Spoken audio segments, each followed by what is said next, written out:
جیم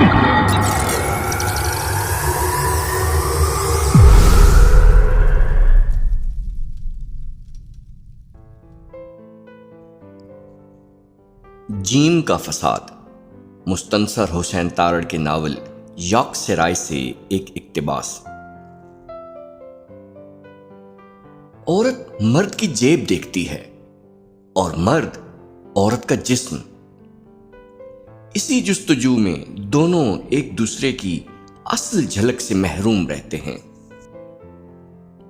عورت کے نزدیک جیب کی آسودگی دوسرے تمام جذبوں، تمام احساسات، تمام رویوں کی ہمواریوں اور ناہمواریوں کی وجہ بنتی ہے، اور مرد کے مطابق عورت کے جسم کی ناآسودگی اس کے لیے ہر میدان کو میدان جنگ بنا دیتی ہے، خواہ وہ میدان اس کا اپنا جسم ہی کیوں نہ ہو۔ جب تک مرد اور عورت اپنی ظاہری نگاہ سے بلند ہو کر اندر کی آواز پر دھیان نہیں دیں گے، وہ کبھی ایک دوسرے کے حقیقی رنگ کی جھلک محسوس نہیں کر سکیں گے۔